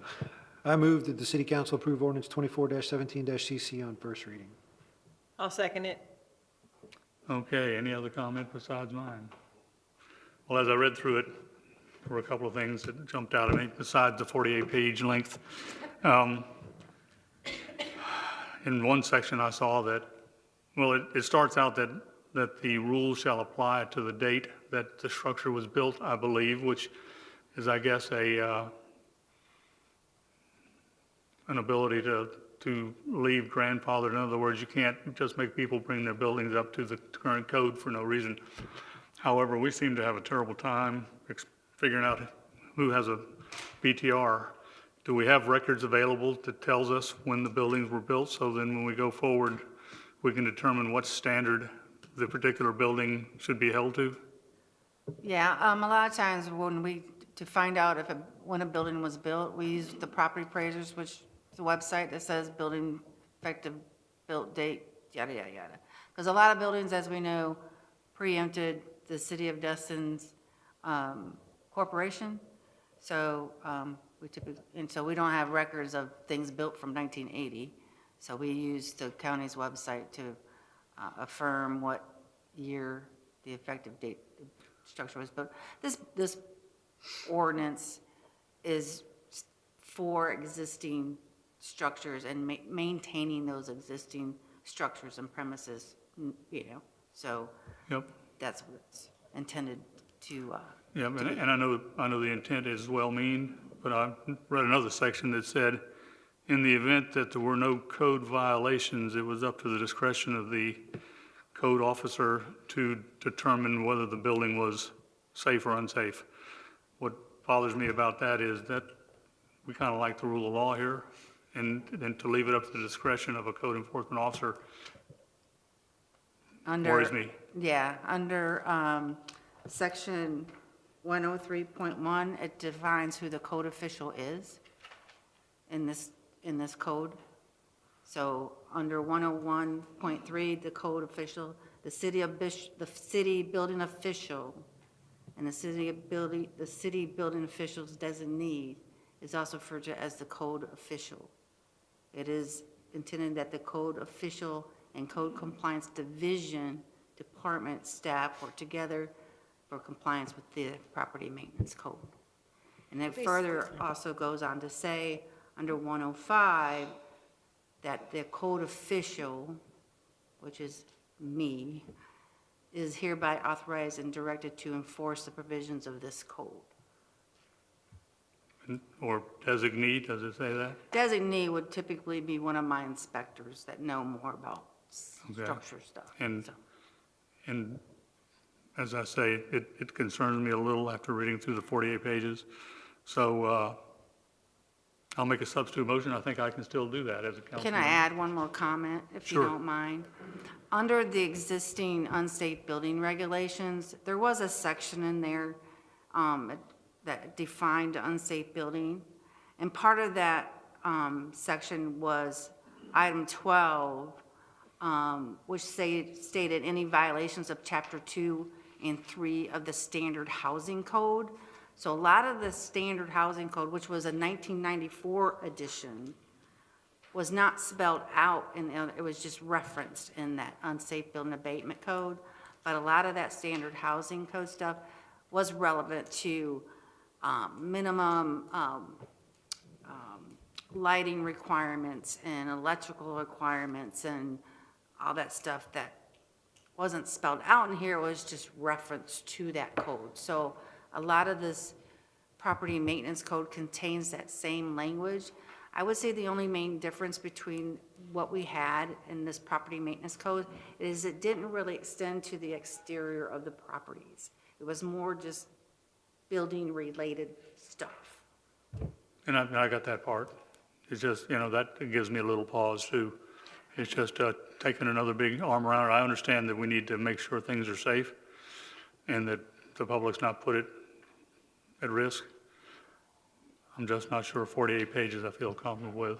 It has things that are like the height of vegetation and grass. We did not have that before. There would now be a certain height of grass, and if you do not mow your lawn, that is a code violation. So it does go beyond just safety. So I want council to know what they're approving. It is much more than the unsafe building code. Not saying it's a bad thing. There's provisions on garbage and grass height and all these things that we did not have before, so. Yeah, and that's part of the thing that bothers me. We'll now have the lawn police, the grass police. Just, more regulation that I'm not sure I'm comfortable And with. it's 9 inches right now, so it's not like, if your grass is 4 or 5 inches high, you're going to get a code violation. But if you have 9-inch high lawn, you would. And if I can speak, Mayor Pro Tem, some of the things that are in this 48 pages make a lot of sense. There's a lot of areas in Destin that have HOAs, and the reason why they have them is because people take pride in their home, and they want their home not to lose value by a neighbor that may rent their property to somebody else, and they don't care about cutting the grass. They don't care that their paint's chipping and that their door leans off the hinges. And so it's not like it's the yard police or the, property police. It's more of take pride in your home because your neighbors take pride in their home. And it's not like she said, the grass, it's got to be significantly high.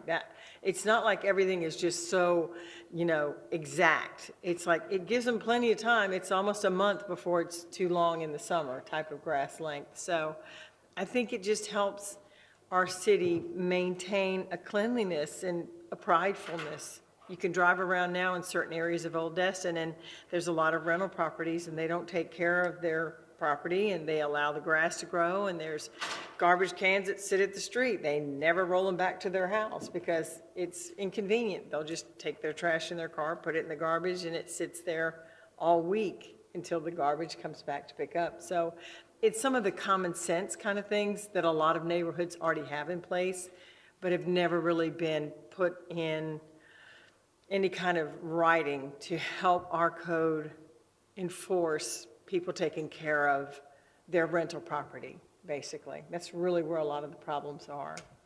So I think it's a good thing. I think it'll benefit those that are already spending lots of money to take care of their homes and keep them nice. And I understand exactly where you're coming from, Teresa. It's just that at some point, how much is too much? We're going to turn Destin into one giant homeowners association. And it's just a philosophy. And I would like to examine it a little closer, and I would like the LPA to examine it a little closer. So I'll make a motion that we send it LPA for a workshop as a substitute motion. Do you all also want the LPA to look at like the occupancy information and the things about the room sizes, or is it just the exterior things that? Look at all of it. Okay, okay. We didn't discuss that part, that's why I asked. Thanks. Okay. Just real quick. No, so my question is, staff didn't come up with this list, right? Where did they get it from? I think it's a national standard that they had found somewhere, but they are the legislative sponsor for this.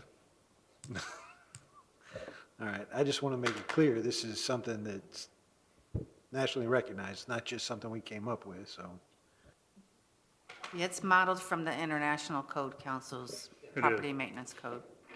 Mr. Bagby? It's really common for cities throughout the country to adopt portions of it that are right for their city, and not everybody, very few adopt the whole thing, and we didn't either. It was tailored for Destin by staff, but, you know, lots of cities adopt various portions of it, and it's whatever makes sense for the city council. Which is exactly why I would prefer LPA to do a workshop on it. Go ahead, Mr. Bagby. So just help me out here, Nicole, because one of the things that popped in my mind, and I got, yep, we're going to get the date from the property appraiser's website. But say a storm came through in 1996 and damaged more than half of the structure. They rebuilt. They obviously made some improvements, some things that they wanted to do differently. Would the property appraiser's website pick up that 51% of that home was actually constructed in 1997 as opposed to the 1980? This is more of a process question of the property appraiser, because my experience is once they put it in, it's fire and forget. Though if they get permits, it would be on the property appraisers. If they do work without a permit, it wouldn't pick it up. But if they get their proper permits, it would. I think what Noelle was saying, she can correct me if I'm wrong, is we have permits here, we have our records. But when things are very old and predate us before the 80s, and it was either permitted by the county or not at all, then she goes to the property appraiser. Am I? Correct, yeah. Yeah, and I understand if they follow the rules and they do it right. The problem is a lot of people, we got people today doing more than 50% improvement on their home that are not pulling the permits. And staff has another trick for that, because I've seen them. They go on Google Earth and they compare. And they compare how it looked in each year, and they can figure out, right? Am I? Yep, yes. Okay, and then is it an action of the council that would abate this? Say we get hit with a storm 5 years down the road. Obviously, I don't want, I'm not worried about 9 inches worth of grass. I mean, I'm glad we have a standard for it that we can enforce. But would it just require an action by the council to say, we're not going to enforce this until we can get all the debris cleared out, for 90 days or 6 months or whatever?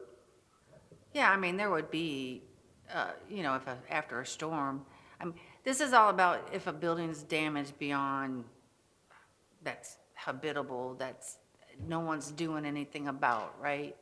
I mean, if it goes on, then yeah, we're gonna probably slap you with an unsafe, part of this, an unsafe portion of this to the building and say, you either gotta abate it, and you have X amount of time to abate that.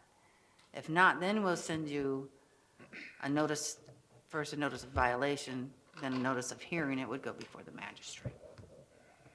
We can put in a provision that provides in cases of storm events or other similar types of activities that this can be abated or put in abeyance for the council's time period, whether it's 90 days. I guess it depends on the storm. It could be a 30-day storm. It could be a 120-day post-storm. I just want to make sure we have some common sense. Yeah.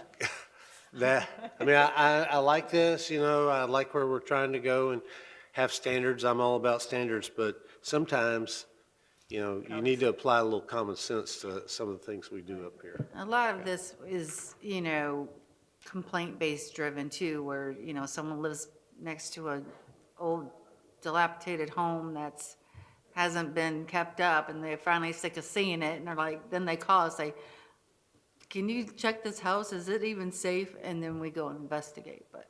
I was going to ask you, was it in reference to, because I know there's a couple of houses that you can barely see them, the amount of growth that has taken over the home. And we found out that the person that was living there passed, and the kids that own the house live in another state and don't even realize how bad it's gotten. Is that in one of these cases? We've had some that, similar scenario, yes. Mr. Bagby, if I can add something too, if we do have a storm come through, we're required to perform substantial damage inspections post-event. So very few of those would ever slip through our fingers, having work done without a permit. We're required to do a community-wide sweep and then individualized substantial damage inspections. And I would point out, after Hurricane Opal, the governor did a blanket waiver of permits to put all kinds of stuff back, and that can happen also, so there won't be any permits. So there are two sides to that coin.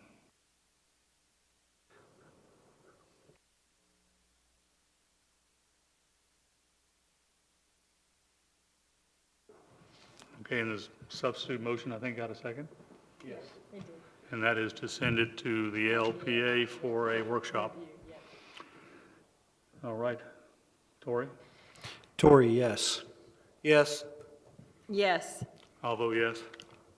Yes. That one passes 5-0.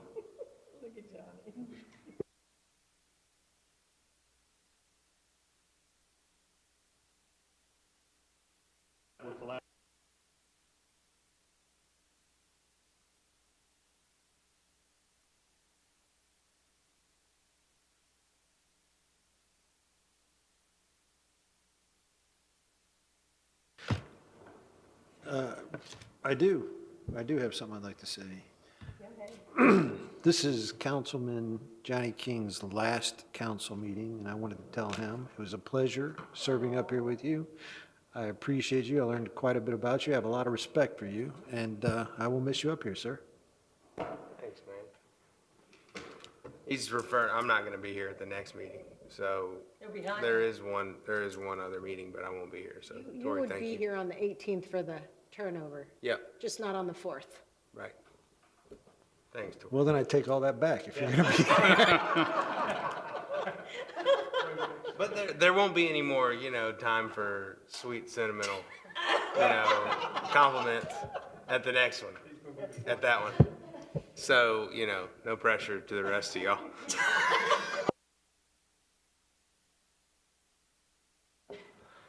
And I want to say thank you, Johnny. I mean, and I would encourage you, I understand why you decide not to run for reelection. And, when you have a young family, it's tough and you got to have your priorities, That's why we historically have had just a bunch of elderly retired people. And I think you and the younger folks bring something to the council that's been missing. But you can't do it for 8 years and then take 2 years off and then come back for 8 more years, 14 times like Mr. Desson or whatever. But the 12, yeah. But thank you, and I would encourage you when the kids get a little older, maybe when they go to college, to come back and give the city some more of your time. I think it's valuable.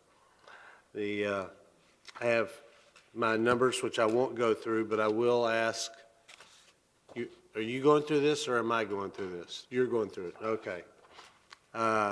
We postponed the potential proactive code compliance strategy last meeting. So once the slides get, well, I don't know.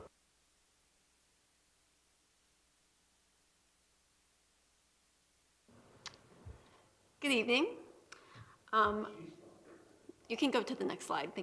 There. Just a quick introduction. This is just a brief presentation.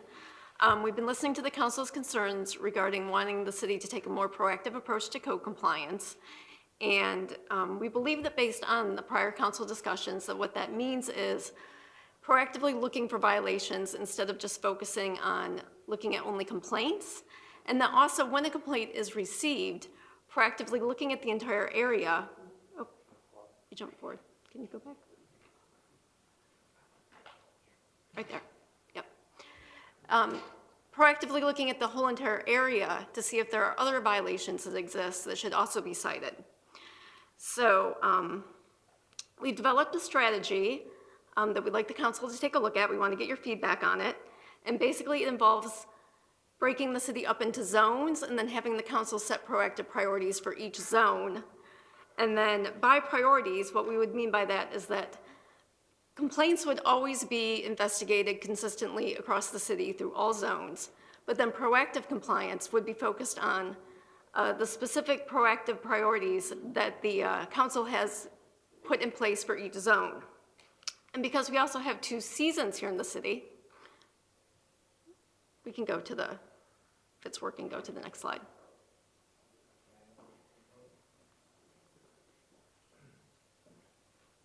Thank you. Because we have 2 seasons here in the city, the council could also set proactive priorities for each season in each zone. And we propose that we have these zones set up based on the city's adopted planning areas, because those are already identified as having individual characters, and we want the priorities that the council sets to be appropriate for the character of the area. And Steve is going to go through the proposed zones based on the planning areas, and we've come up with some potential priorities just based on the most common complaints that we've received in each area. And he's going to go through those, and then we want to get the council's feedback and talk about going forward with a formal proactive code compliance policy where the council would set the priorities. Steve?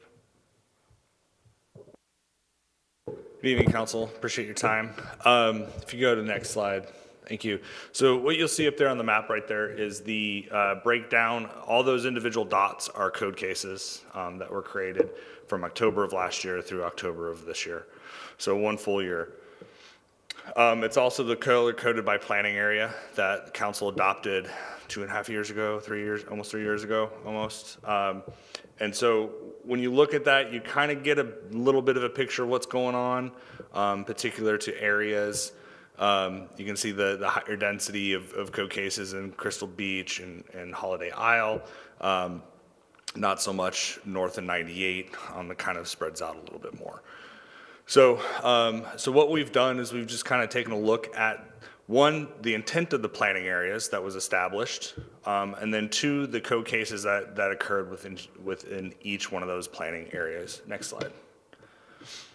So starting with the village, obviously right-of-way infringement, trash, plants, overgrowth, other things, parking the right-of-way is an issue. Sorry, I can't read. We were just talking about that, renovations without permits. So that's always obviously an issue. And then the last one is conservation of the neighborhoods. That's kind of very all-encompassing when it comes to, we can use the 222 Cybert lot that we currently have an issue with, right? Tons of debris, tons of garbage, spilling out into the right-of-way. So there's, again, another right-of-way issue that we can focus on in the village area. So those are kind of the 3 priorities that we see as staff. And again, we'd like to get some feedback from council. If those 3 are good priorities for the village, we can move forward with those. Are there others that council might see or heard from their constituents? If anyone wants to. I'll start. Sure. And I appreciate what y'all did. Y'all are trying to strike a balance from, enforcing everything proactively, which some people in this city want, I would tell you, I walked through my neighborhood this weekend. You would not make it through my neighborhood. Yeah, I did. You could assign 2 code enforcement officers, nothing but coming to my neighborhood and spending 3 days out of their lives writing tickets, taking pictures, sending it back in. Yeah. So I wanted, the intent here was to neck it down. So when you say right-of-way infringements, okay, that's signs, that's cars, that's bushes, that's shrubs, that's grass growing over the sidewalk or something. And you don't narrow it down enough to where, because remember, it's not just the code enforcement officers. Mm-hmm. We're not going to get rid of the complaint model. That the complaint model is universal throughout this country. So complaint gets called in, it gets addressed. The code person goes out there and they see, yep, it was, and here's your warning, or here's your ticket if this is the second time they've had to come out. I'm trying to keep it simple. So y'all did a great job because you went through each one of the zones or districts and said, okay, here's probably the 3 problems here. And this time of the year, maybe I wanted it simple, and maybe I wanted it too simple, but I wanted it in a way where the citizens understood we're not going to have trash cans, we're not going to have signs, and we're not going to have cars in the right-of-way, period, when they're not allowed. Of course, the legislature complicated that because last year they said, if you're an HOA, we can't write you a ticket, the day before your trash day or the day after your trash day. And so when you have 2 trash pickups a week, that leaves 1 day that we can write tickets for trash cans in the right-of-way in an HOA. Plus, some of our guys probably don't know, they think, well, this is an HOA or that's an HOA, but I'm not sure about this one. It might not be an HOA, maybe it is an HOA. I just wanted like 3 or 4 things to say, and mine was parking in the right-of-way and signs. I just wanted to get, if we can just clean that up, if we can just clean up a few of the things that are repetitive, and then we can start to work, the complaints will take care of the rest of them. Sure. Yeah, and as we go through these slides, if you want to go any further, we can stop here if you'd like. The top 3 most common are exactly Yep. those. And I think I've said this in prior conversations with other staff. If you can figure out your signs, your parking, and your garbage, Yes. that eliminates a vast majority does. of code stuff. So if that's the direction that council wants to go, is just hammer those 3, that certainly does simplify it a whole lot. I will make that motion that we direct code enforcement to proactively enforce. That means you drive by and you see a trash can out there and it's not trash pickup day. And I can tell you right now that we have in the background been working with Kim on a sticker system that if your can's out there on a day it's not supposed to be, it gets slapped with a sticker and that's your warning. The next one, citation. Next one, and then it goes through the process. And so we've actually developed that draft sticker already, and we're working through the legal with that. So, I mean, that was already going to be priority number 1. So. Yeah. No, that's perfectly within the motion I want to make. I want code enforcement to proactively enforce right-of-way, signs, trash cans, and parking. Okay? That's all I want them to, if I'll we second can that clean that motion. up. Yeah, thank you. Yes. If we can just get that cleaned up, 90% of our problems will go away and our citizens will be like, and we're going to tick off some of our citizens because again, people parking in the right, people in my neighborhood parking on the sidewalk. I'm like, are you flipping kidding me? But they're renters, so I don't mind them getting tickets, but. I just have one Excellent. thing that I wanted to add to that. Under the current city code, the regulations about trash cans being out on certain days only applies to the short-term rentals. So when we talk about proactive compliance for that, it will be only for the short-term rentals. Yeah, that was something that I actually did learn, is that it only applies to short-term. It doesn't apply to if you're homesteaded or long-term rental, if your trash can's out for too long. I didn't realize that until I actually had the pleasure of going out on a couple of ride-alongs last week and this week with code to learn their processes and everything. So that was something that I did learn. So that is definitely something that we will bring forward as a potential amendment. We've got to the fix code of that, but ordinances. right now, let's fix the alligator in the boat, and that is to get some proactive code enforcement going on in this town. So if, I would say short-term rentals, that might be the extent of our trash enforcement until we can come back and change, but that, I still want the trash cans gone, I personally think that if we educated our residents in the village, the Destin proper area, that the yellow lid, that's Tuesday morning only. And then Friday morning is the green. In other words, you get a green and a yellow on a Tuesday and Friday morning. Because the amount of people that when I'm running and I drag their can back up, they're like, oh, I didn't know they won't pick the yellow up on Friday morning. Yeah, it's not the day for that. So, and I truly believe if we had some way of doing like a flyer and put it in their mailbox, I don't think we're allowed to do that, but if we had a sticker that we could even put on the trash cans, Tuesdays only, on the yellow lid. I did that on mine because when I moved here from Colorado, you get one trash day.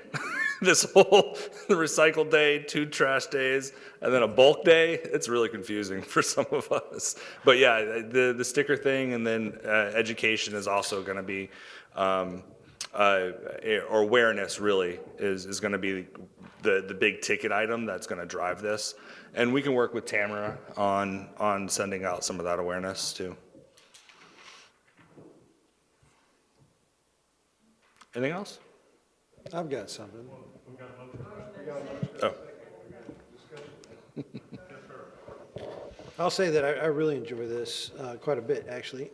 And although I'll go ahead and go along with it, I do sort of disagree with a little bit of it, because I remember when I first got here, one of Kevin's biggest complaints were certain areas were being attacked more than other areas. And based off what we're seeing here, it's because certain areas have more of a certain violation than other areas.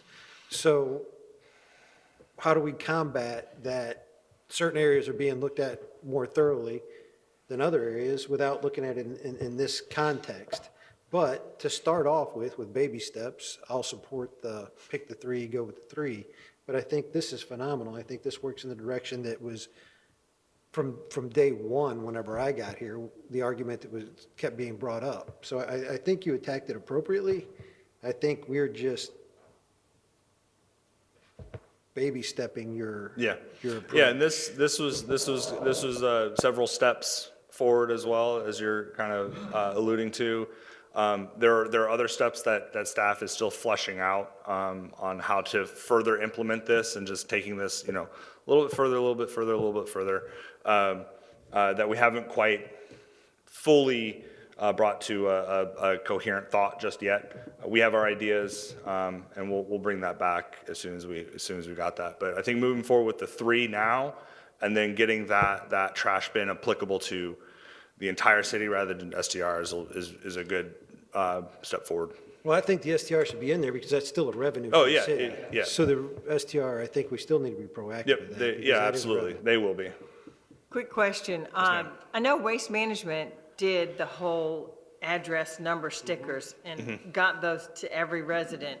Can we re-engage with Doug and find out, could they do a sticker that says,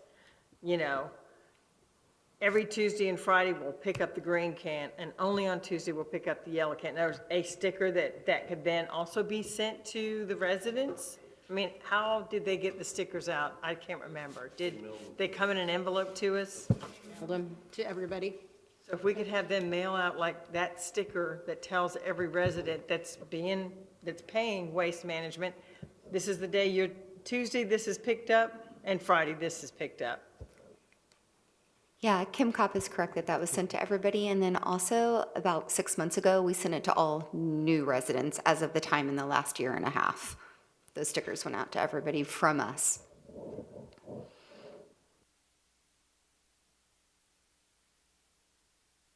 I just have one comment on the parking in the right-of-way. In residential areas, it's pretty simple. You're not supposed to be doing it.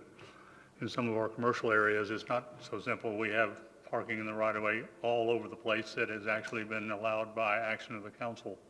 So you may have to check back to figure out which is which. One example is it's not a commercial area, but the parking in front of the Dest Elementary, it's all halfway on the right-of-way. We specifically allowed that. Parking along where the back porch is on all of those right-of-ways, both along and to the road, specifically allowed by council action. So it'll get a little more complex to figure out. Yeah, and there's plenty of developments that happened prior to the establishment of the city that it all happened as well. So yeah, we obviously will work to figure those unique situations out and apply it appropriately. Thank you. Just one point of clarity. So we want those 3 enforced throughout the city? Okay. Yes. Yeah, okay. Just want to be clear. Don't park outside my house and wait for me to park in the right.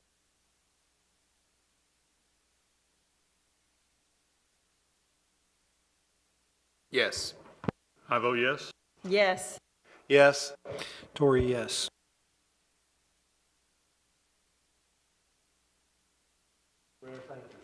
All right. Ms. Hebert.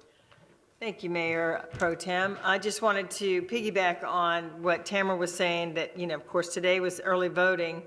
At lunchtime, I heard on one of the news channels that the state of Florida had over 100,000 early voters the first morning of early voting, and the Democratic Party only had 50,000 voting members show up in the early morning. So it is early voting. It starts all week long, all next week. So get out and get your vote in. Don't wait till the day of, because you never know if an emergency will happen. So go out and vote, and please reelect me. Thank you. Okay, Mr. King. Got nothing tonight. Tori, Mr. Bagby, Jim, thanks for the kind words. Mostly enjoyed my time here. This is I really appreciate, and I don't know if I'll get the opportunity to say this at my last meeting, but really, really appreciate the staff and all that, everybody here has done, and really feels like a family here in a lot of ways, and so I'm very, very grateful for the time that I've had here with all of y'all in previous council and mayor. So that's all I've got. Thanks.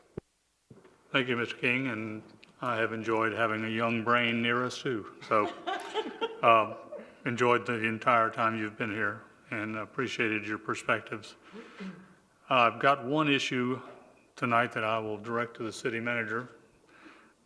I've had a number of younger teenage folks who fish on the docks in the harbor who have called me and said they are being consistently banned from being on docks and fishing in the harbor. And I understand the property owner's dilemma. People are doing things that are associated with vandalism down there, and it's a risk they don't want to take. But I know these kids are some of them are associated with the fishing club at the Destin High School, and they are running out of places to go fish.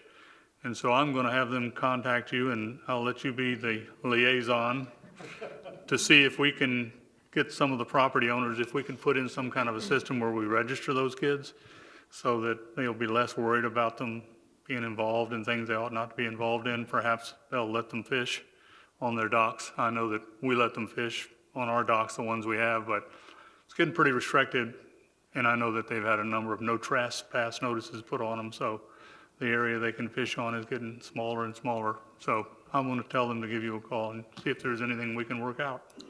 We'd like to have that conversation, sir. All right. Just to add, Main Street, I've noticed there's been a lot of young fisher folks out there between 4 and dusk.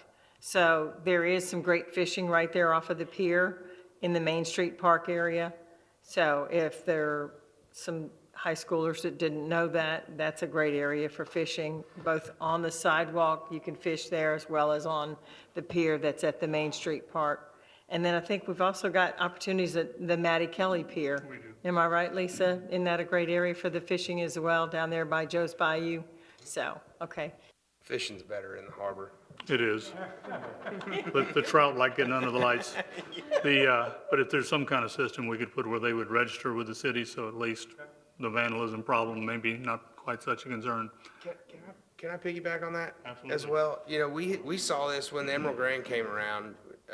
When I was a kid, we used to ride our bikes from wherever in Destin with a 5-gallon bucket with a cast net in it, a tackle box in your backpack, and a fishing pole in the other hand. And it was like, man, when they shut that stuff down so quick, it was like, it got smaller, and that was 25 years ago, 20 years ago or whatever. But I've seen an influx of kids. It just gives me incredible joy, the amount of kids that are riding around on their bicycles, fishing poles, and it just is like, it's so nostalgic to me, and I'm really grateful. I think it maybe has something to do with YouTube, man. There's so many like urban fishing people. I love it. I think it's great, so I would support that.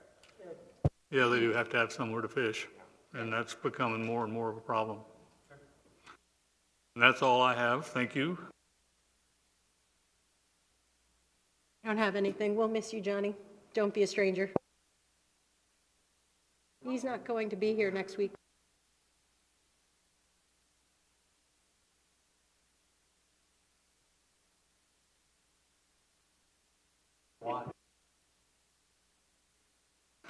All right, we'll go to public comments.